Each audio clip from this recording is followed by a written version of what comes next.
Hello, welcome. Today, we're going to talk about a topic that I've addressed before: fraternity, how to forge bonds and break down barriers. Obviously, it's an extremely necessary topic in the times we live in. Obviously, it's never too much to talk about it. And those who know me also know that I like to start addressing topics. Taking the origin of the word, which in this case is very simple, it doesn't even take half a minute to explain. Fraternity comes from frater, brater in Proto-Indo-European, which became brada in Sanskrit, brother in Anglo-Saxon languages, and eventually Socratic in Latin, leading to fraternity as we know it. The origin, obviously, brothers. It's about a relationship between brothers. And what is this value trying to convey? It's also quite obvious that we should all treat each other as brothers. Great, but how do we do that? And this is a very pressing issue that I aim to bring a bit of today, about how to promote this change of mindset. Normally, I include in my lectures a set of very beautiful perspectives, very well founded. Not mine, but from other authors throughout history who speak in a very beautiful way. But today, I felt the need to break it down and bring it more practically into our daily lives. Which might be our need. Greater. We all know, but one of the truisms used when we talk about the subject is that if we are brothers, it's because we have a common source. It could be a physical father or mother.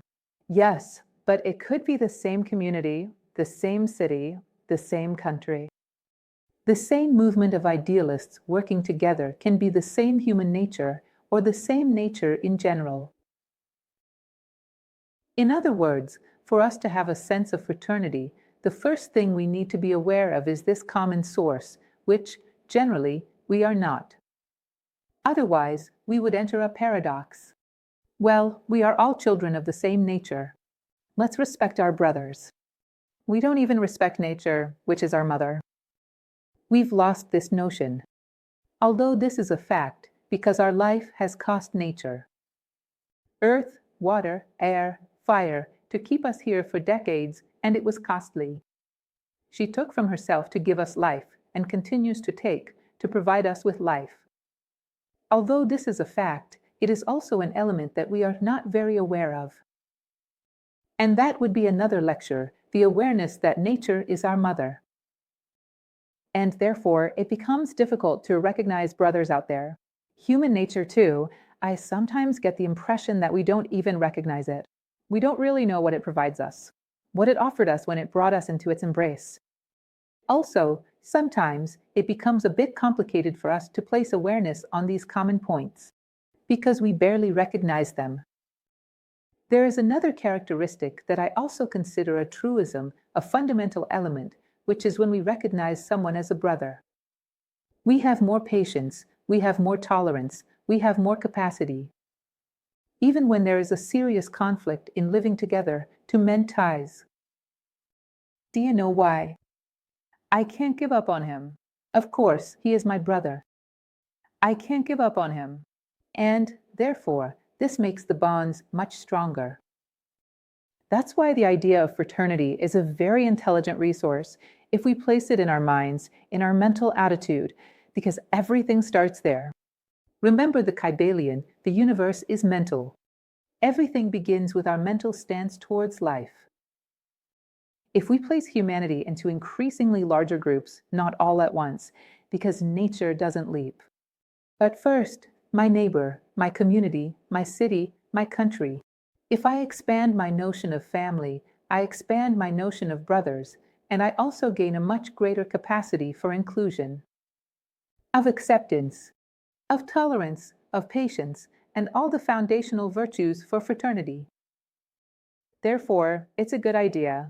It's the good idea of fraternity to consider everyone as brothers. But how do we make this feasible? Once I read something, a report by some scholars, where they said there is a time frame. Approximately, it varies a bit from person to person. But around 3 to 4 months, 90 to 120 days, if you practice something every day during this period, you already have a tendency to incorporate it as a habit. Wow, that was explosive for me. Because I thought, how many things? Do we need to incorporate it as a habit?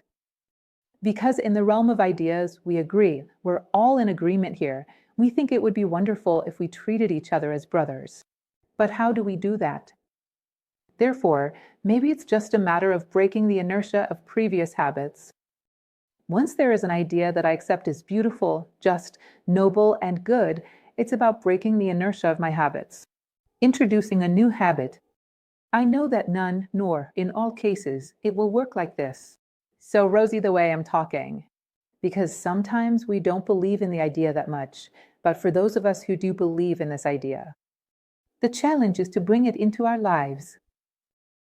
Some time ago, I engaged in a practice along these lines. My first laboratory, my first experiment, was a course called the Stoic Agenda, where I gathered a bunch of phrases from philosophers of the Stoic school, especially Seneca, Epictetus, and Marcus Aurelius, and I placed one phrase per day, with a reflection and an exercise of assimilation to be done every day for a certain period, in such a way that the person would do and repeat that cycle and repeat it once more until completing a year doing that, or at least 6 months. I practiced it myself to see if it worked.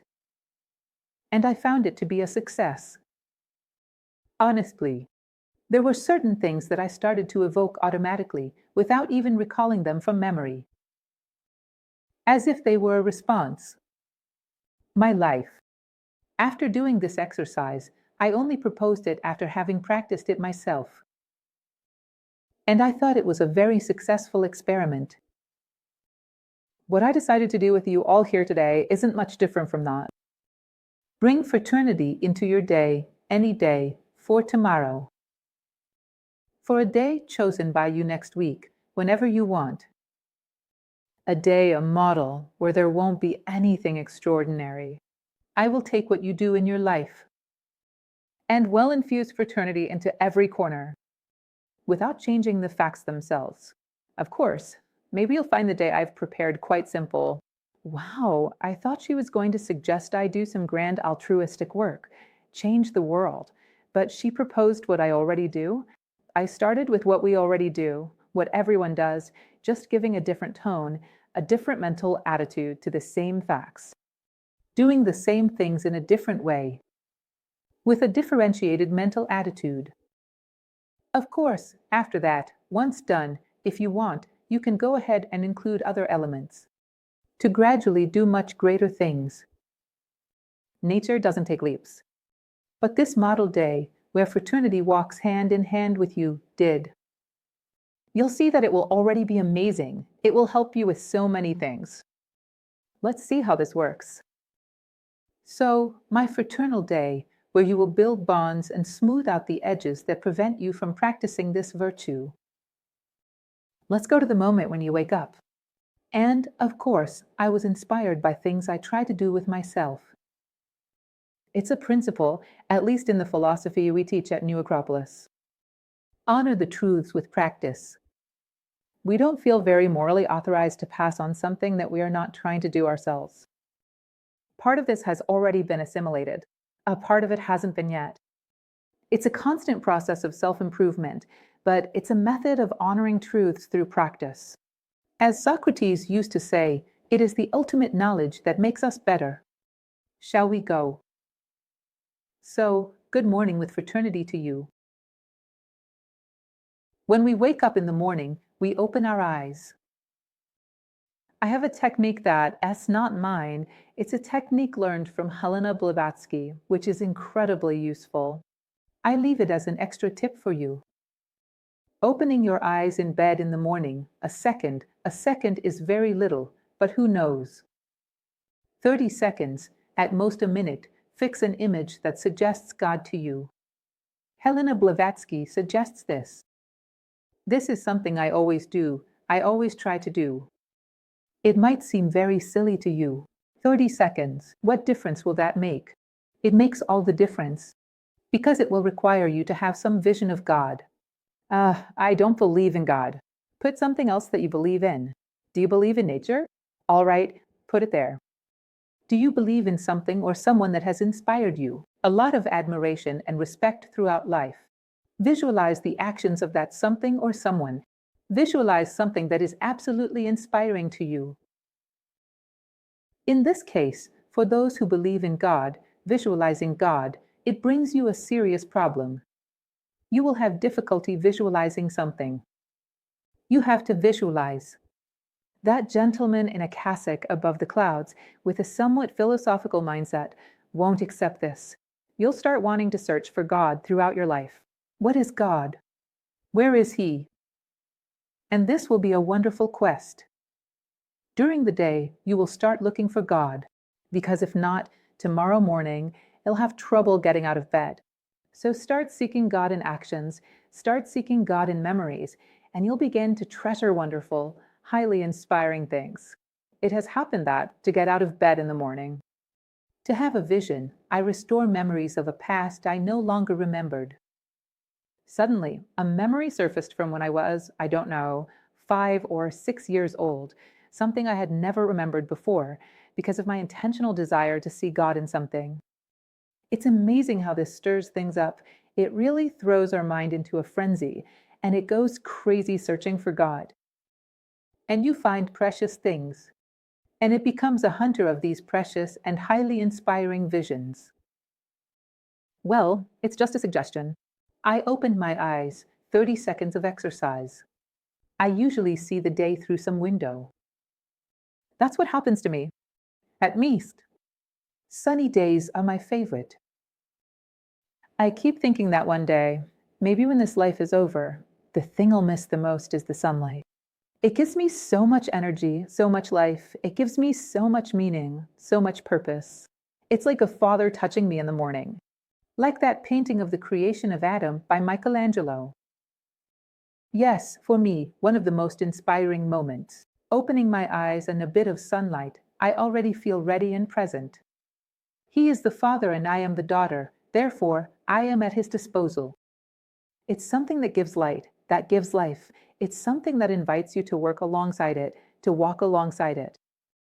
Well, if you open your eyes and there's no sun, it's a cloudy day, use other resources of imagination.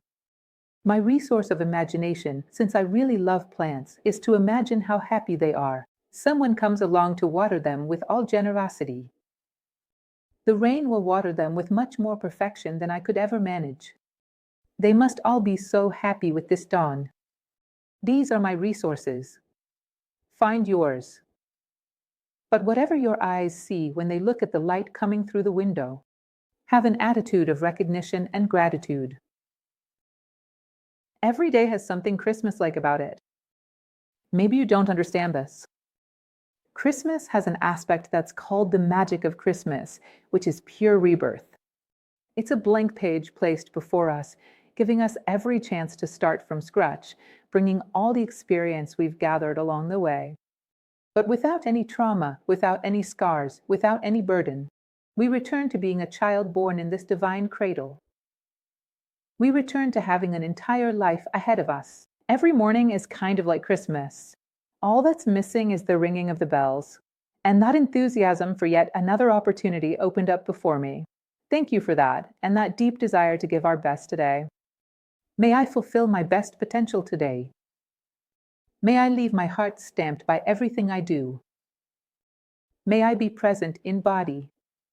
Truly together, as Jung says all the time, may I give my best. Helena Blavatsky used to say, whoever does their best does all that can be expected of them. So, this first motivation, the expectation of fulfillment, that it be a productive day, you can dedicate this to something noble, elevated, in the name of what you believe in, what is important to you. I offer this day, may it be noble, useful, and inspiring for myself and for others. And you get out of bed with this drive to accomplish. I've come up with so many things because imagination and willpower, folks, are two magical tools. When we learn this within philosophy, we learn to use it everywhere. I had a very negative predisposition towards going for walks, doing short runs in the morning, or doing any kind of exercise. And suddenly, I used my imagination to say, at the finish line, I will see whatever it is, something that will teach me an element I need to learn. Today, there is a lesson for me at the end of this walk or run. Evoking this idea and believing in it gives me such enthusiasm, such a great enthusiasm to overcome my limits and chase after this learning. It's incredible. It might seem crazy to you, but I get tired halfway. When I use this resource, I arrive there with 50% less fatigue, and in fact, I stop there. I don't leave without observing something in nature that teaches me something. And I always find that I set myself up to learn. And that's how I overcame my inertia to walk and run. Imagination combined with willpower is incredible. If I face this day, I will add to the world today. And go with that momentum. It probably will. It will probably add to the world. And there's tremendous motivation. You're no longer waking up in vain. Do you know where you're going? Seek what? Deliver what? I want my day to be useful and important. That's when fraternity starts to seep into our attitude. Early in the morning, I want it to be useful for me and for as many people as I can reach. Have you ever thought about that? Every little thing I do, every small decision, how can it benefit me and the maximum number of people, beyond just myself, even if my gain is a little smaller? How can I reach an ever-growing group of people?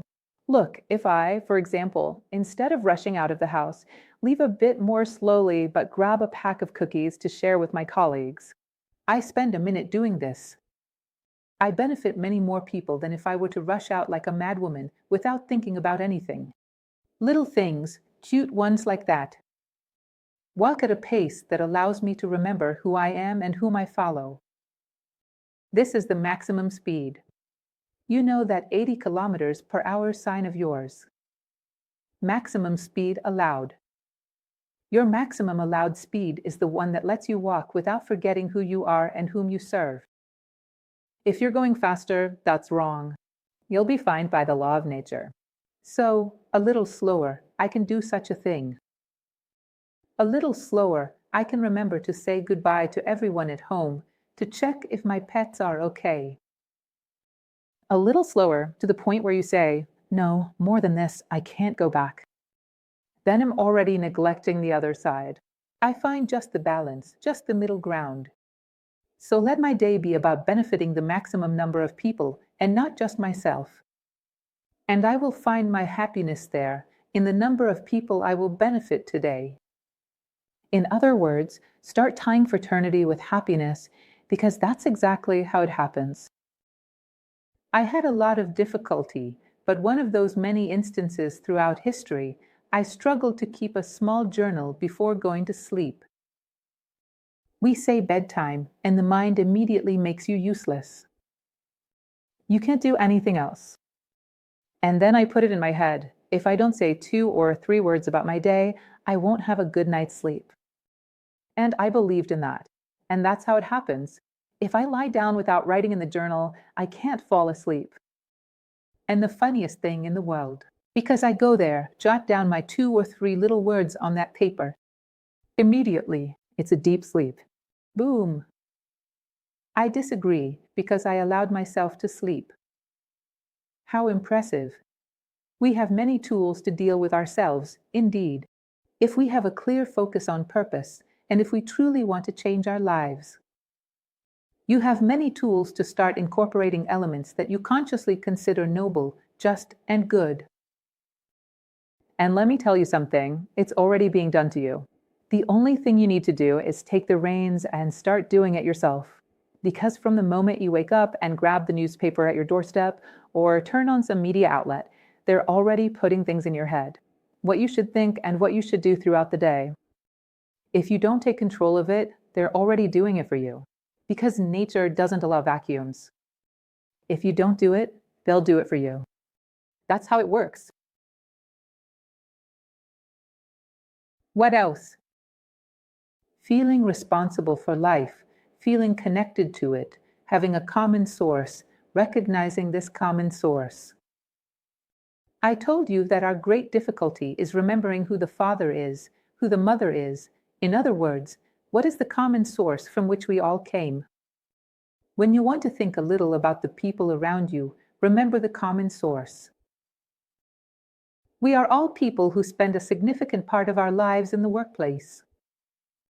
We are all people trying to grow, trying to add value. We are all people from the same community, from the same city, from the same human nature.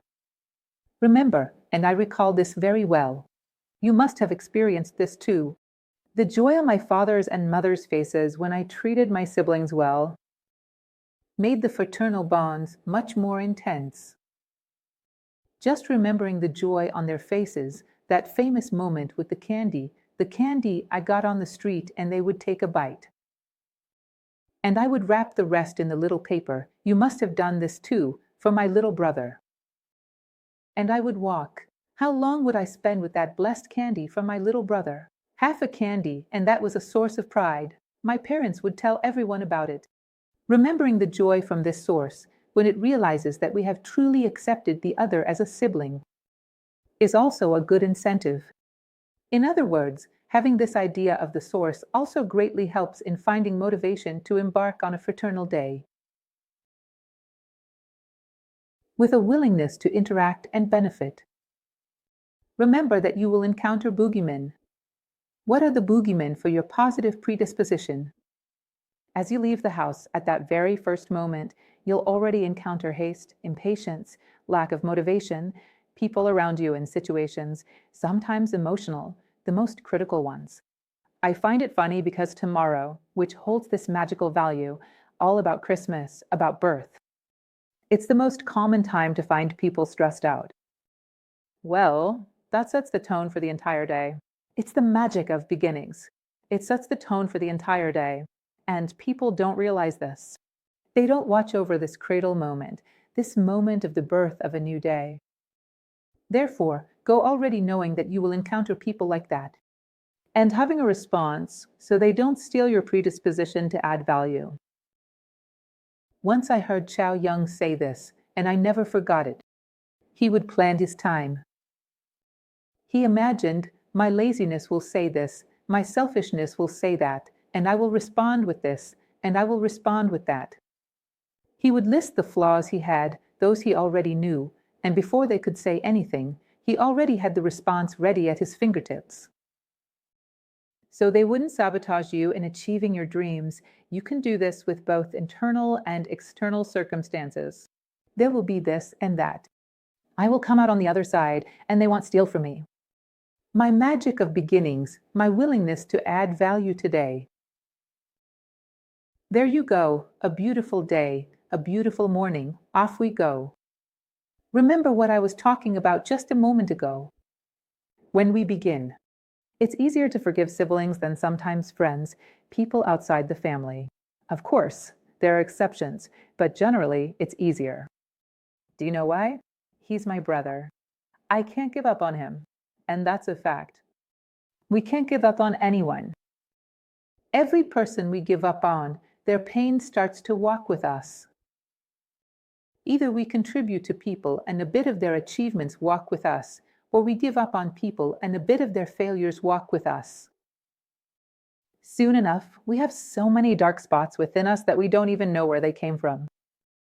Notice that all the people we love, our flesh and blood siblings, our family, truly, those bound by blood ties, all the people we love are dual. They have qualities and they have flaws. Why can't we forgive these flaws and appreciate these qualities in those siblings we have just chosen? Because they are children of the same human nature. It's simply a matter of mental attitude. There is nothing in the concrete world that says blood siblings must be forgiven and non-blood siblings should not be forgiven.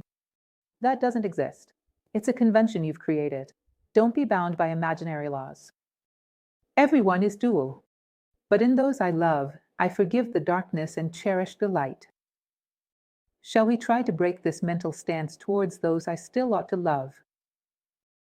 In other words, brothers, I forgive more easily. Hence the necessary transition to this other worldview. I invited some advisors throughout our talk to give us some insights on this topic. Some advisors from history who said very fitting things. Here, I called upon someone whom I think I had never invited to my talks before. Therefore, a very warm welcome to you, Rui Barbosa. He says the following: expand fraternity and you will move from individual affections to collective solidarities, from family to nation, from nation to humanity. That's exactly right, Rui. That's what we're trying to do. That's exactly it. Continuing, at what point in your day are you having your first meal of the day? Woke up, gave thanks, thought about humanity, wished. A day that will be a factor of addition, knowing that adversities will come. Prepared yourself so that nothing steals this from you. Let's move on to the next moment, meal, Confucius. I talked a lot about this because it has a sacred character. If we once again use our imagination, can you imagine when having a meal what it is nourishing? Not just your body, but also your moral, psychological, and spiritual life is being nourished there as well.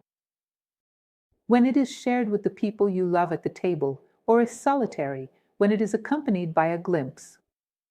The plants that come through your kitchen window, the song of the birds, or some reflection on life, something beautiful that helps a lot. Something that I also used for a long time, and I intend to use again because it was wonderful. It's a small sound device, either by your bedside or next to the breakfast table. Where do you hit play and put on that music that inspires you the most, further fuels your consciousness? It creates a perfect setting for elevated thoughts. And it helps a lot. Music has this wonderful gift of helping immensely. So I nourish myself imagining that I'm feeding not just my body, but nourishing myself completely on all levels to have a long and fruitful journey, where I not only harvest the fruits, but also distribute them. I prepare myself for a fraternal day. I wish that no one lacks this nourishment on any level. Look at fraternity entering breakfast deep in my heart. I remember my father saying his prayer before every meal. May it never be lacking, may it never be lacking in the home of all humanity. He would say, we don't need to speak it. But deep down, we wish in our hearts that nourishment is not lacking on any level for the people of the world. Not just those who lack physical nourishment, but those who lack metaphysical nourishment, which sometimes is for those in the most desperate conditions. Because without hope. So, this vow, before I start nourishing myself, is also wonderful. It adds a sacred touch to the things you do. As Mircea Eliade used to say, the sacred is the function of giving meaning. It paves the way, creating the ritual that Confucius spoke of. All of life starts to have things well positioned and endowed with a deep meaning, that it's not just about surviving. It's truly living. Farewell to those I leave behind and prepare for those who will come. There are two groups, both of which are my family. I leave that environment of my home behind. The idea of home is such a special concept, isn't it? It's a part of me. It's another body of mine. There are those people who are closest to me. There is that environment where it seems even the objects understand me, reflect me. I part from all of this with all my affection. From the people, I personally part one by one. If there's a pet, two, and I prepare to take this love to another environment. I prepare myself to go to another home, which is also mine, because deep down, nature is our home. The journey itself is also my home. Therefore, I prepare to carry my heart and leave it with every step along the way, until I reach my work and until I return from it. So, this moment too is also ceremonial, a moment of reunions and farewells, where we instill a deep sense of gratitude. As some traditions from the past say, no one knows when a farewell will be the last. So, it's important that we add a special touch to this moment. Thank everyone, show our love. And let's prepare ourselves as if we were wrapping up love to take it to another place. He doesn't stay locked inside the house, and we don't leave cold. We carry with us our warm heart to bring it to another environment.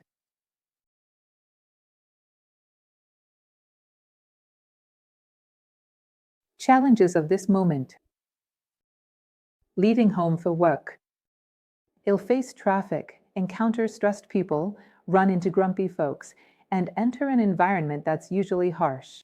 People leave their homes today with the worst possible mindset. It's so unfortunate that people can make what they imagine become reality. Folks, become more observant, be more intuitive. Realize that you carry into life the seeds of the events that will start to emerge. Because we have a personal power that attracts to us things that align with our expectations. In other words, even if it's not a real fact, it's just my perception of the facts. But the fact is that things come according to my expectations. So, everyone leaves prepared for a stressful traffic jam, for a wild commute. I propose a little game to you. I propose that you frustrate people's expectations. I'm going to play with frustrating people's expectations in traffic. Oh, I don't have time for that.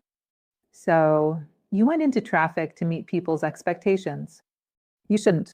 You are being a slave to circumstances. It's contaminating your day and everyone else's. Oh, but I'm in a hurry. Leave the house half an hour earlier. Repeat, you were talking about this.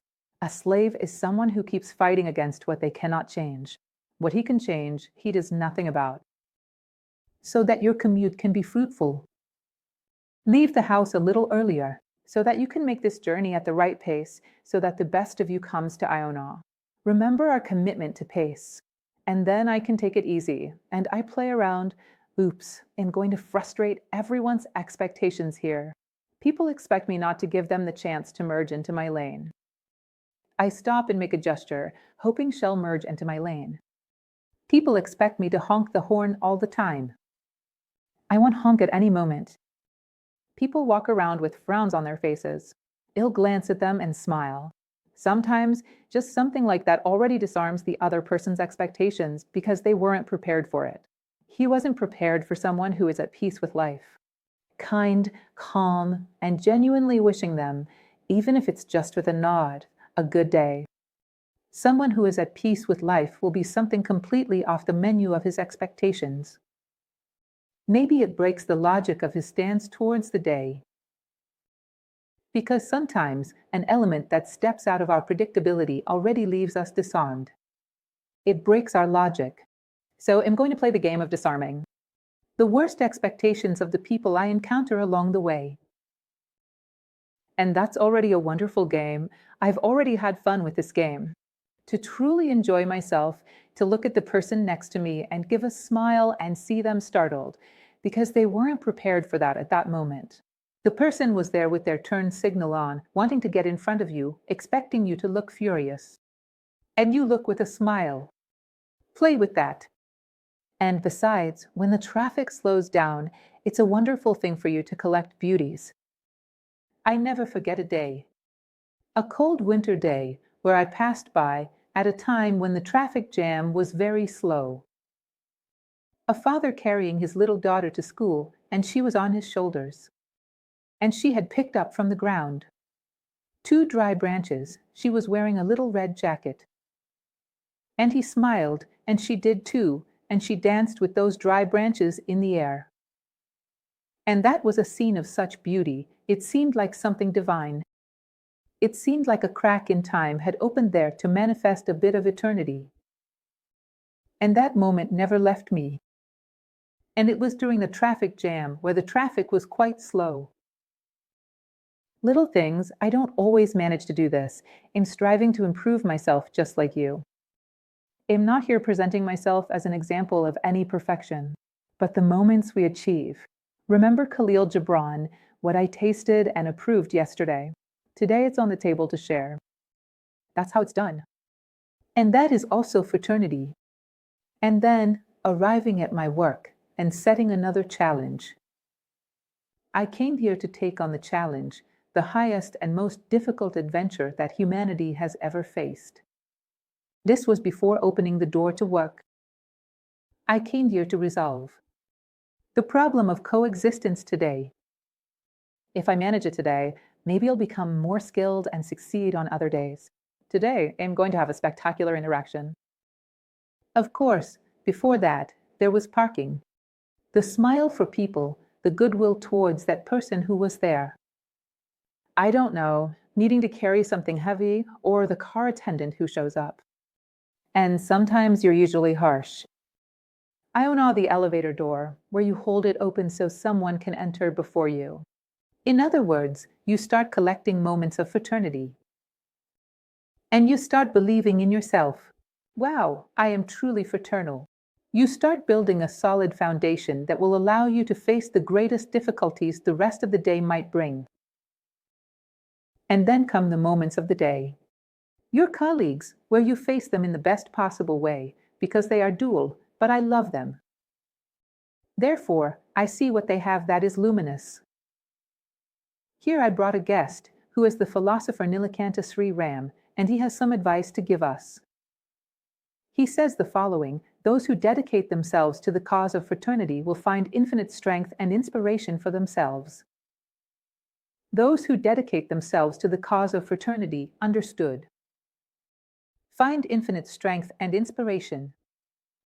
I'm so unmotivated to do things today. Devote yourself to the cause of fraternity because it is such a great challenge. Like a child in front of a video game, full of adventure, or a child going to an amusement park. Have you ever seen that? I remember that giant Ferris wheel, huge, and I was terrified. My parents would ask, "Where do you want to go, my daughter?" It's there, in the most difficult moments. It's terrifying, but it's an adventure. And adventure is something that gives you motivation, that gives you drive, that gives you breath. Devote yourself to the mission of fraternity, and you will gain strength and inspiration. Look at this wonderful advice. That's where the motivation you need for your day comes from. Look at the adventure that's coming our way. And how are we going to face this adventure? We encounter stressed, tired people, and we must have the necessary discipline to keep our consciousness elevated. This is another concept that I find wonderful. Professor Dali, who is one of our international directors, honorary, she says the following, that discipline is doing what's necessary to keep your consciousness elevated. Think of a simple concept. What is necessary to keep your consciousness elevated? I have the discipline to return to this point every time the forces of the environment become too heavy. To keep my consciousness elevated, I get up, have a little coffee, and sing. Everyone already knows that when I go for a little coffee, I sing a little song. Then everyone laughs, it breaks the tension, and I return, enjoying how good the coffee is. In the midst of the greatest storms of my life, you'll find me right in the eye of the hurricane, reading poetry. How irresponsible with a serious problem like this. It's what I need to do to keep my head on straight and stay standing, and keep myself moving forward. Sometimes very difficult situations. I've kept myself moving forward like this. Thanks to poetry, beautiful poems have kept me standing on the path. And there you go. Thank you very much. Cecilia Mirels. Thank you, of course, Gibran. Thank you very much. Of course, Draminda Indra. You all have helped me a lot in critical situations, right in the eye of the hurricane, doing what is necessary. To keep your consciousness elevated, that is discipline. Have the strength to do this before circumstances drag you down.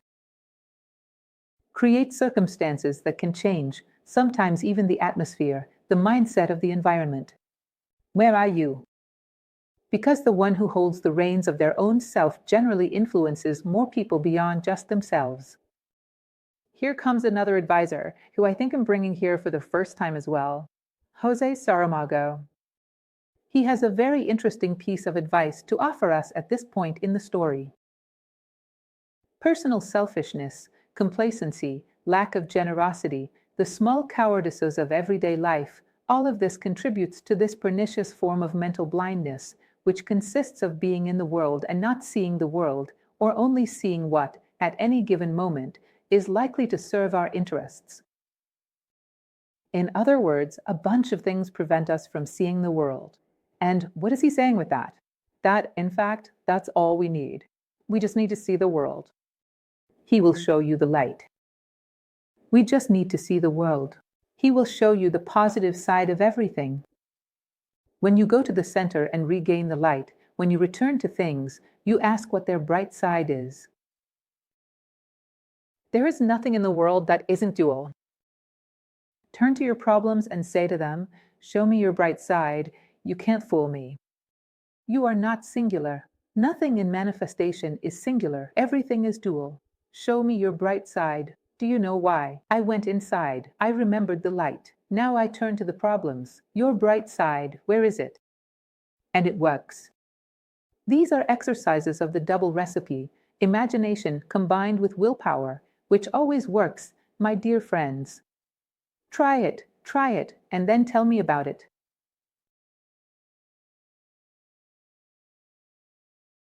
Contemplate in everything its eternal glory, its hidden goodness.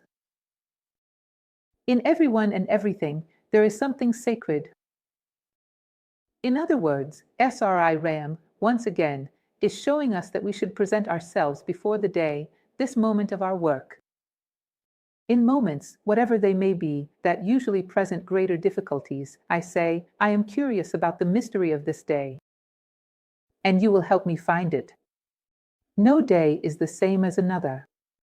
Each day has a unique and unrepeatable message to give us. I am curious, eager for the mystery of this day. Do you want to help me in this game of hide and seek and tag? We will discover the mystery of this day together. And let's treasure it. And tomorrow won't find me in the same place that the night left me. Beautiful, isn't that phrase? Why? Because I discovered the mystery of each day. Today, the day had something to teach me. And it taught me in such a beautiful way, and if it weren't for my colleagues, I wouldn't have discovered this mystery. Soon, you'll pass this habit on to them. What was the mystery of our day today? What did we learn? Curiosity to find the secret of each day, of every step we take in life. It gives you a beautiful state of mind. And you start teaching people how to do it. I remember that in my student days, I had a habit that I cultivated for a long time of doing a little reading in the morning. And there was a time when I shared my room with another young student as well. And many years later, I met her again, and she said, "Look, I still have that habit. I used to complain about you waking me up in the morning reading poetry, reading, dictating, reading I don't know what. You know, it had been more than 10 years since I met her again. And you know that I still have that habit. Wow, what a sticky thing you passed on to me." I found that interesting, and am sure that habit helped her. Those who cross your path might take away very positive habits. To go on asking yourself for the rest of your life, what secret did that day hold? What secret does today hold? What is the mystery of this day? Am I about to help myself discover? That's how it works.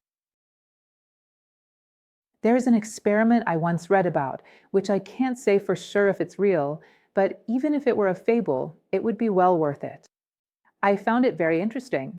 It said that they threw several test subjects into a basin of water, and they timed how long it took for them to stop struggling. Let's say it took, I don't know, 5 minutes. They took them out, let them dry off.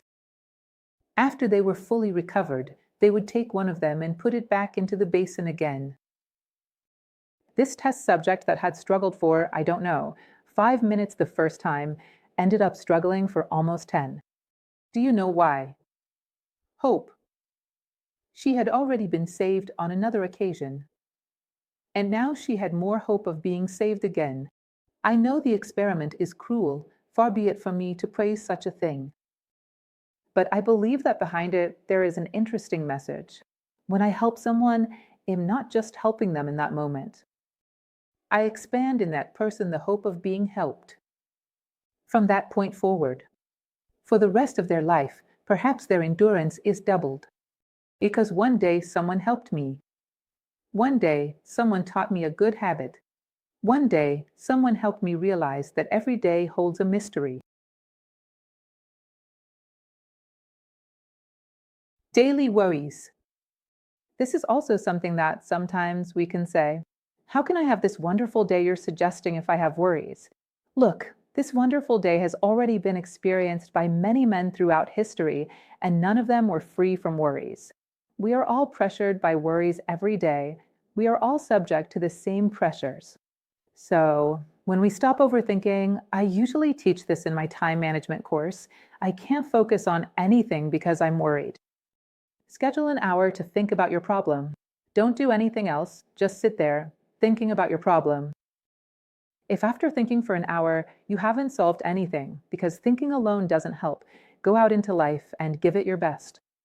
And wait to see what life brings back to you. Care about the pain of others. Strive to be a source of beauty, attention, affection, empathy, and to minimize the pain of others. Before you know it, something interesting will surface in your consciousness that you wouldn't have thought of in the state of awareness you were in before. Understand, states of consciousness are highly limiting. They are cages. I noticed something interesting, both in the process of preparing a class, a lecture like the one I'm giving you now, or writing a poem, which is even more complicated.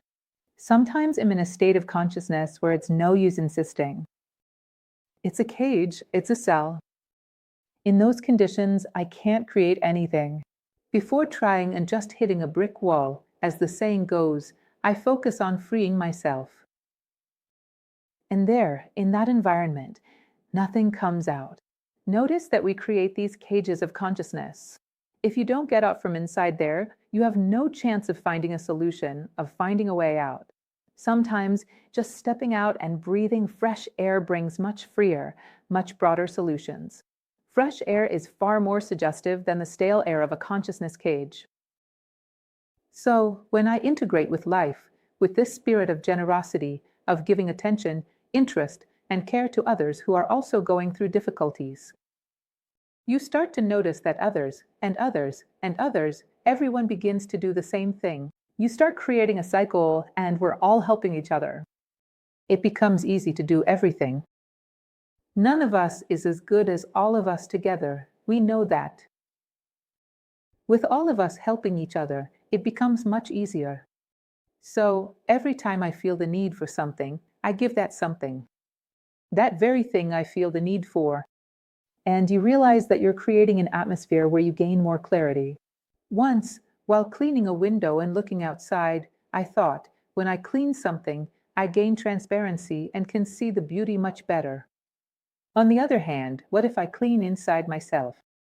In other words, that window also helped me to clear my conscience. This idea of constantly seeking to learn something. All of this, I repeat, is not my merit. It's what philosophy, in the way we practice it, teaches us. That person who sometimes, in a situation within the so-called social status, is in a more difficult situation than yours. I often observe a person who comes to bring us coffee, someone who probably woke up earlier, who earns less than we do, might be going through a more difficult life situation. Why don't you take this balance? That has two sides, where it's weighing on the side. She woke up almost at dawn to catch a bus. To get here and work a full day. To earn much less than those who receive the coffee she serves. This side of the scale is heavy. How about you put things on the other side? An attitude of empathy, of kindness. Maybe that cookie you grabbed before leaving home is meant for this person. An attitude that makes her feel good. Wow, I woke up at the crack of dawn.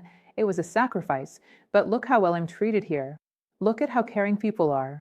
By knowing how to give the respect each person deserves, by knowing how to give the attention and care each person deserves, suddenly you start to better balance this person's scale. All right, it was tough here, but look, it's good here. So, suddenly, this was worth it. I am in an environment where I am treated as a human being. Just today, I read an article. Sometimes we come across news. I feel like selecting them all and distributing only these, which are very interesting. That show a young woman in Argentina, a young woman from an underprivileged community who had a child and wanted to finish her elementary education. And at the school, everyone supported her with this child. In fact, during a large part of the class, when it's time for exercises, the teacher takes care of her baby, and everyone rooting for her to get into college. There's the baby on the teacher's Instagram page, my best student. And the teacher holding the baby, I don't know, about 6 or 7 months old. And she moved, saying, I didn't know a place like this existed in the world. Instead of encountering resistance, everyone supported me. Everyone carries this child in their arms. Everyone helps me with everything I need. I found that incredible because the sacrifice of studying for a girl who is in such a difficult life situation, a single, poor mother, look at what they put on the other side of the scale. Look at what these people manage to do. And this is how we weave fraternity into our daily lives. When we look, it's already there, and there's no way to remove it. It's who I am. It became so ingrained that it became part of my very being. From my soul, it is sewn, embroidered into my flesh, my skin, my soul, my psychological, moral, and spiritual life. In all of them, fraternity is deeply embedded. There's no way to remove it anymore. A stressed person in our workplace, sometimes either from the environment itself or from people who come from outside. That extremely stressed person, what could fraternity suggest to us in this situation? There's an interesting piece of advice. If it's someone you know, split them in half. What? Yes, split them in half. Every person you meet, I advise you to have a catalog card of them in your memory. Only with the best. She is a fraternal person, someone incredibly helpful, because I needed it. I know I can count on her. She is someone who knows how to appreciate the things I do. Hello. In short, that's who she is. There comes a day when she was defeated by her bad mood.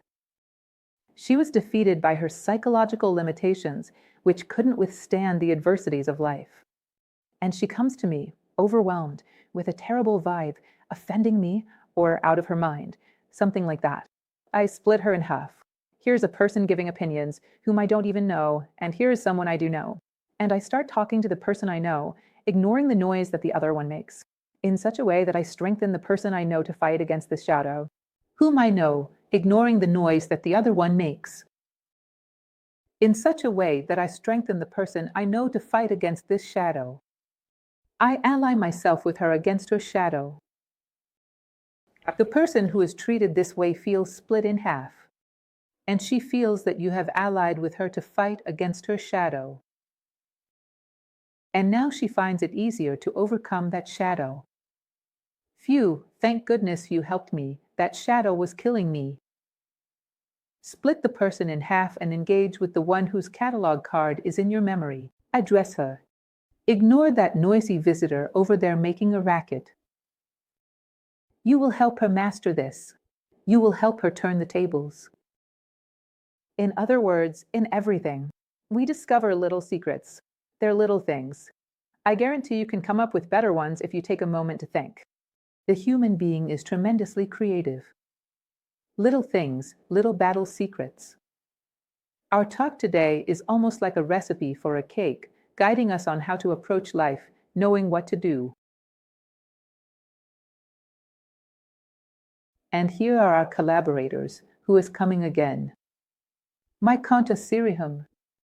He says the following: the world must be totally and effectively organized for peace, for freedom, and for cooperation. These are the practical manifestations of fraternity. And what are you doing? What have we been doing so far? We're already halfway through the day. You're already at your work schedule, maybe even wrapping up your tasks. So far, we are infiltrating, organizing your life to have peace, freedom, and cooperation. And it creates room for fraternity to settle in these places. Exactly. It's truly a battle of expanding the trench, a millimeter forward, a centimeter forward, a meter forward, inch by inch. That's how we make room. Hey, fraternity, now stay here and don't let this trench fall back. And we keep fighting, pushing, pushing, pushing, so fraternity can occupy more of this space. Don't let it fall back. That's how it works. A great man, in most cases, is not someone who did one gigantic thing one day, but did small things every day of his life. That's a fact. When you look at the trajectory of his life, he's a giant. But why? Every day, he pushed the trench a little further ahead. That's how it works. Life moves in rhythms. Because our psychological life wouldn't be the same either. Our moral life. And Terence, who was a Roman playwright and poet from the 2nd century BC, he used to say, "I am human, and nothing human is alien to me." Do you understand this? I am human, therefore, nothing concerning the human being is alien to me. There was a strange glimmer in the eyes of that person who stepped out of the elevator when I opened the door. It seemed like they were crying. If I can't do anything for her, at least a good thought and a good wish she'll get from me. It'll still take a quick look back, because what if she decides to ask for help? She'll notice that I'm open. That person from my work who didn't look me in the eyes and smile today seems a bit apathetic, a bit quiet. This concerns me. This is part of my world. What is human concerns me, and I start to make my skin stretch. And I keep all these things on the surface of my skin.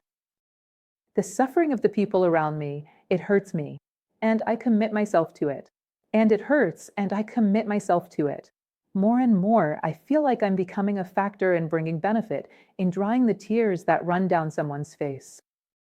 And this is incredible, the capacity for achievement, well-being, the feeling of a job well done, and happiness, with a capital H, that this feeling provides.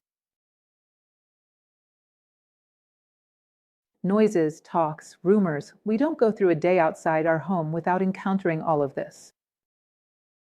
A day when we don't see hate speeches, sectarian speeches, here lies a rather interesting piece of advice.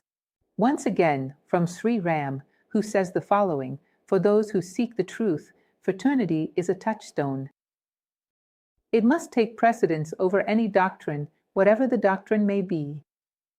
Any belief, any opinion, any trend that doesn't work towards fraternity, I'm out. My dear, you don't understand. There's a soldier of fraternity here. So, don't try to make me betray my army. Anything that doesn't generate a state of consciousness where I can commit and do something good. No, it only creates a bitterness of criticizing what others do, often without checking the foundations of what I'm saying. I'm out. The good is what unites, as Plato would say. In other words, there is no cause, no doctrine, no opinion, no ideology, no trend that isn't grounded in fraternity that stands a chance with me. I'm out. Here is a brigade, an army. And I'm at the forefront. On my forehead, I work for fraternity, my dear. There's no school for that. If I can get you to move your trenches back a little, you can bet I'll do it. There's no adherence or surrender possible against an argument like that. Moments of pause, which we always need several of throughout the day. Relax, close your eyes, take that rest. This moment is extremely important. One of the most complicated things is that we don't know how to take a break. Close your eyes and the mind starts buzzing with trivial or negative things. It's better not to take a break like that because you come back more tired than before. Knowing how to elevate consciousness during moments of pause. Look, I assure you, a day filled with heavy, circular thoughts is more exhausting than a day spent carrying stones. You can try it and you'll see. The mind, when it gravitates at very low levels, is exhausting. It's a dreadful thing. Whenever possible, lift your consciousness upwards. Moments of pause are for that. And here is another piece of advice from another great thinker, Mohandas Gandhi. He says the following, being in solidarity with God is knowing how to seek the Father in the silence of the heart. And when you feel it fully, hold on to the peace so you can offer it to those suffering along the way. Look at this beautiful thing. This is from his diary, from his autobiography. I'll read it again so we can really grasp it.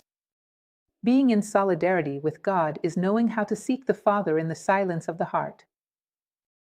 And when you feel it fully, hold on to the peace so you can offer it to those suffering along the way. In other words, pause, let me seek peace.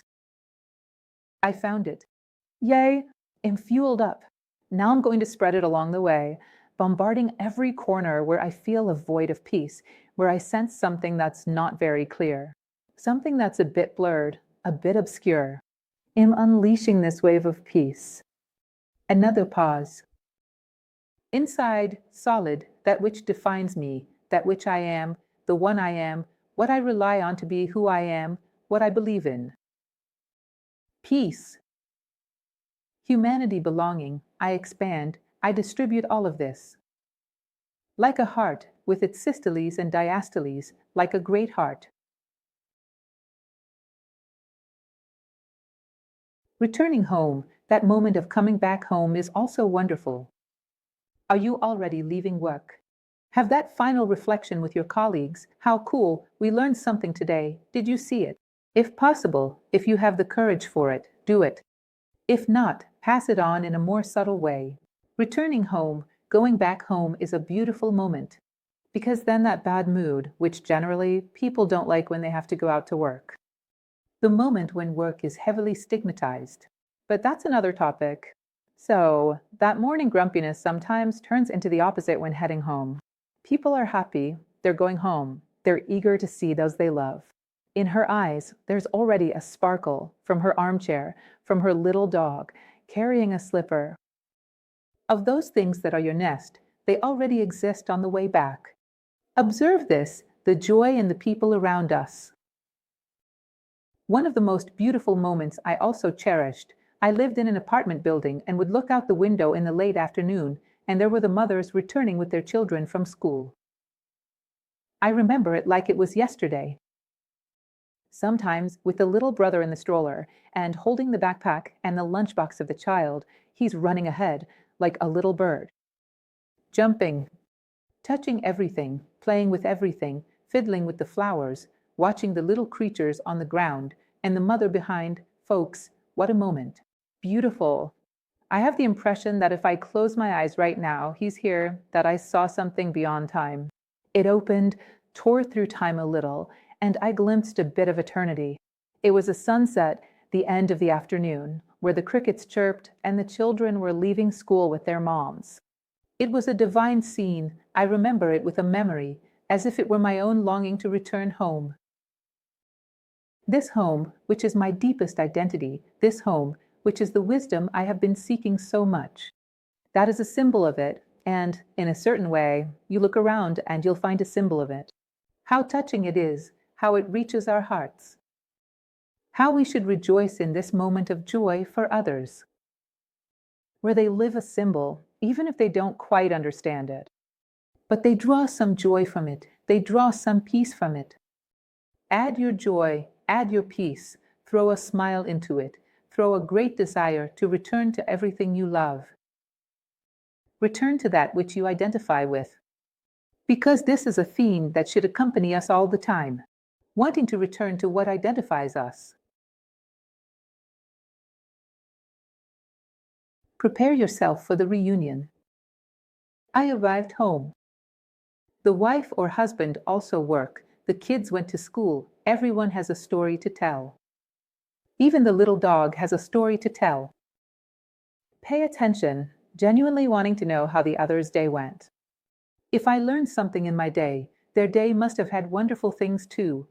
Let me listen, love the simple things in life. Daddy, look at the drawing I made. My daughters are adults. I have these drawings all saved because their beauty was something I couldn't appreciate just once. Look, Daddy, the drawing. Look what I learned at work. Look what happened to me. Look, this, that. Appreciate everything. And share what you learned today. Also like a jewel, you're teaching too. Look, this is what I learned today. Enjoy all of it. Know how to savor your moments of leisure, your meal times, your moments of rest, with the same dedication and seriousness with which you enjoy your work time. Everything is equally sacred. It makes sense. It follows the law of necessity. This is also fraternity. Fraternity is also knowing how to be with ourselves in a gentle, fair way, giving what we need. The more inward, the more outward. Therefore, know how to value this as well. Make this a moment where we remember the most beautiful parts of the celebration. We just arrived at a party. Let's share the most beautiful things we found there. Trade stickers, rest, relax, and share this joy. We had another day of life. We turned another page, and we were all together. No one knows the future, but today we were all together. How beautiful this is. Sometimes I see people posting photos from 10 years ago. What moment? Beautiful. I was with my family on Christmas. Maybe on the day of that photo, I wasn't fully aware of how beautiful it was. Today is a beautiful day. I am here giving my best so that you can bring a bit of fraternity into your life. You are there giving your best to try to welcome it. It's wonderful. It's a beautiful day. This moment is beautiful. Learn to find satisfaction in the small joys of life. This is fundamental because, in the end, they are the best.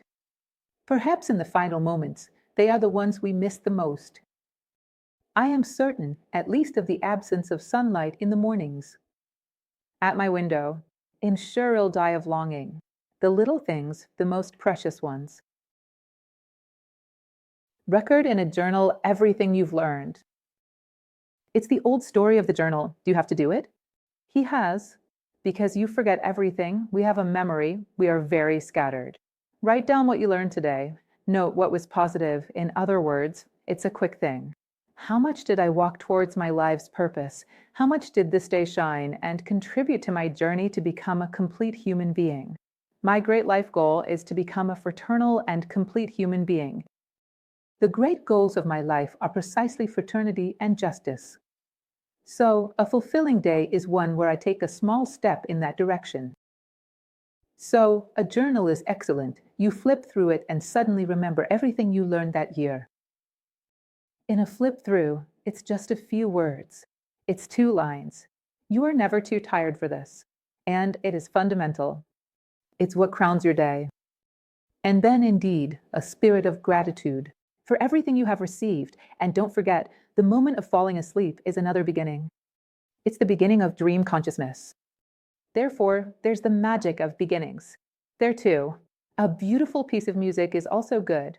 It's also good, perhaps, to have that little verse or that short text or that prayer that elevates your consciousness. Because you enter this new mode of consciousness in the right polarization. Then comes sleep, which is truly comforting. Then come the most meaningful dreams. Yes, once again, it's the magic of beginnings. Another beginning. Now, from dream consciousness, it's a night that can truly give you complete rest and still bring you that gentle sensation of symbols. That can suggest important things to you in wakefulness. Finally, sleep the sleep of the just.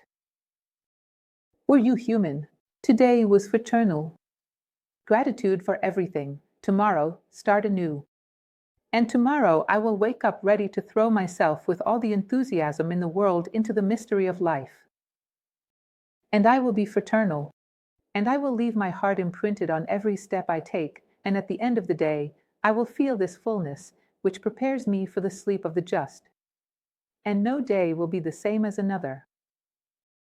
Each day will catch me on a little step, even if it's tiny, but a bit higher. Like the staircase that leads to the Temple of Hathor in Dendera.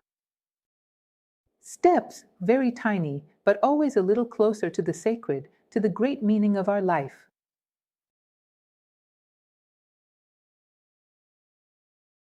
Fraternity, in short, is different from compassion, charity, and other virtues, which are also equally good, because those are very much tied to a moment. I was charitable, I was supportive. Fraternity is a stance you maintain even when you're asleep. It walks with you all the time. You are fraternal with yourself, not allowing yourself to think heavy thoughts or read news that offers no real information. It's just hate speech or brutality and violence. Being fraternal with yourself when you are willing to love something or someone and know how to build that feeling of love. Work on it. Sculpt it. Fraternity is, as they say today, in vogue, a mindset. It's a mental stance. And remember what I said at the beginning. Kybalion, the universe is mental. Fraternity wakes and sleeps with you. Fraternity is your disposition towards life. Either it is with you all the time, or it won't be with you any day. Reiterating what I mentioned at the beginning, you might think this day you described is very simple, Lucia. It's a day of someone who left home, worked, returned home. I expected more. Expect more and achieve more, but start with this. And firmly establish your foundations, and then you can better divide your time. There's room for one more little thing. To do something more positive, some volunteer work, something. Anything, you can add one more little thing. You can include a lot of things, but first, achieve this. Solidify a day hand in hand with fraternity. Day, night, attitude, life, solidify. You will see that later, with plenty of strategy and care. You can fit anything into your life. It's like doing your homework. You did it well. It might be that the teacher teaches you something more difficult tomorrow, but do your homework. Today, walk with fraternity all day long, all night long. Every space there is to walk, I will walk arm in arm with it. The shackles we have, our limitations that block fraternity, are also just attitudes. Don't believe them. I can't because of such and such a thing. Such a thing is a mental attitude. It's your imagination. Believe in the opposite, and you'll see that you can. I never forget that beautiful epic, Ramayana, when Indra, the god Indra, is imprisoned by a son of Ravana. I'm not going to tell you the story now. It was a war. The god Indra is imprisoned by an entity, the son of Ravana, a being called Indra, Lord of Illusions. And Brahma wins the freedom of the god, Indra. The only thing he needed to do to free Indra, who was imprisoned, was to enter his mind and instill a thought. In free, he opened his eyes and was free. This book is so amazing, and life is so incredible. Your limitations, your obstacles to fraternity, they are soap bubbles. Pop the soap bubbles, put something else in their place. Today I'm going to try thinking that things aren't like that. Or, in another way, I'll see what happens. I will strongly believe in this. I'm going to remove this mental form. Out, I'm going to put this other one. I will strongly believe. I will spend a day walking with this mental form. New. Isn't it nice to change your style once in a while, dress in a different way?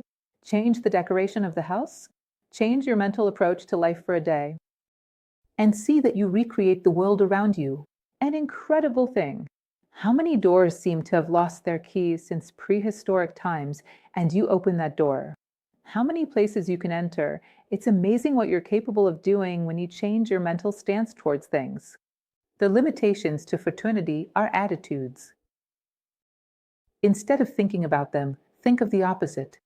Think about fraternity. And execute, you'll see that it works. Fraternity always helps. A little more self-awareness. You become fraternal with yourself, finding the cracks where you can insert fraternity into your life. Therefore, I advise something else, which is also delightful, to seek the adventure of the details within ourselves. Have you ever thought about that? Look, I didn't know I liked this thing. What do I like, I wonder? It reminds me of a moment from my childhood when my mother gave me something. Look at that beautiful thing. In my early 20s, I discovered that the happiest moment of my day was when my fingers were buried in the earth. Planting a little plant. I died without knowing about this. Wow, I discovered. Look, I found myself. I like this. For some reason, it gives me such a pleasant feeling that I am collaborating with nature in some way, helping her accomplish her task, as if somehow in an intimate relationship with the mother. I like this. How cool. In other words, it's like promoting a playful exploration, the adventure of the details within myself. Look how happy I get when I can give a gift to someone and see the satisfaction in their eyes. It gives a greater satisfaction than receiving. 10 gifts, knowing how to receive a gift is also a merit, is also a virtue. But knowing how to give as well, look, I love fulfilling someone's need. Look how happy I get when I can, in the middle of a tense environment, throw in a phrase, a word that makes everyone relax. Wow, that makes my day. When I manage, in the middle of a delicate situation, to throw in something that breaks the tension. Look, I find fulfillment. I am this. In finding myself. my little pieces scattered in every corner. Just like when Isis gathers the pieces of Osiris. In gathering the little pieces of myself, I'm discovering myself. The more I discover myself, the easier it becomes to practice fraternity. You will realize that all your pieces enjoy fraternity. And therefore, it is a thread that stitches all these pieces together and forms your identity. Self-knowledge greatly helps in having this power on the outside. What we are, we express. The more within, the more without. Knowing how to build love as an act of will, practice. I've told many stories in various lectures of mine about how my daughters would place a stuffed animal, a toy on my bed, because they noticed that I slept alone and they wanted to fulfill my need. And it's the limit of their possibilities to meet my need. I stopped to think, if I do this with people I don't love, notice their needs, and go to the limits of my possibilities to fulfill them, one fine day I'll look and love will be there. Generosity and fraternity are laboratories of love, my dear friends. Every day, I push the limits of my possibilities to embrace him as a brother. Throughout the day you look, and there is fraternal love. Practice, practice, build love. There are people who like to use, as a counter-rhythm, doing crafts, crocheting. I think it's wonderful, I love it. But also practice every now and then, making love. It's a recipe that can be made, and it's a wonderful craft. We create it with the hands of the body and the soul. Practice building love where it is not present, in those voids where it is not yet present. Knowing how to laugh at our own mistakes. Every now and then, it breaks that alienation of ours, of wanting to be better than everyone else, of not accepting our own mistakes. Oops, I messed up, such a thing, look how funny. And knowing how to find a humorous tone in everything. Don't take so seriously this agony that sometimes contaminates us of wanting to come in first place on a podium that isn't shared. This is highly contrary to fraternity. We need to start learning to win together, to have a podium that's tremendously shared. Therefore, don't deny your mistakes, own them, take responsibility for them, and, if possible, even laugh at them. That's just how life works. But look, in fighting a battle, I think that's about it. At this point, I won't fall for it anymore. Who knows, but I don't think so. And that's how it is, relearning and teaching. It's about people de-dramatizing their mistakes. And they step out of the agony of having to be perfect to be better than others. Imagine. I really love exercises of imagination, and philosophy taught me to enjoy. I brought one for you. Imagine on a continent, any continent. At one point, we set a milestone there, and place all of humanity there, more than 7 billion human beings, in various concentric circles around the central milestone. And then we say the following to them, a step forward for those who have suffered the same pains of life. Pains from loss, pains from the difficulty of living together, pains from not knowing how to deal with your own anger, a step forward for those who have suffered the pains of life. A step forward for those who have delighted in the same simple beauties of life. Those who have smiled because of a flower blooming in the garden, or a ray of sunshine, or a puppy's mischief. A step forward for those who have already realized that there's nothing better than being with one another. Have you already realized that joining our hearts with others makes that place the best in the world? Is the best place in the world where the ones we love are? Who has already realized this? Take a step forward. A step forward for those who dream of happiness and things like that. You'll see that, in a little while, all these 7 billion human beings would be gathered at one point in unity, in fraternity, because these are the fundamental things in life, and they're what unite us. Now, we've developed the habit of turning our backs and focusing only on what separates us, and taking steps of distancing. That's just a habit. Remember the story from the report I mentioned. I don't even know if it's true, but that doesn't matter now. We're going to do this for 3 to 4 months. Practicing every day, seriously practicing a stance. It's likely that you're already inclined to have incorporated this as a habit. Shall we take this seriously? Shall we try? In other words, stop turning your back, turn towards the center of this great circle, and take steps, steps, steps, steps, steps, following what unites us. And you'll see that soon we are one. We are one single body, which is a fact. We just forget.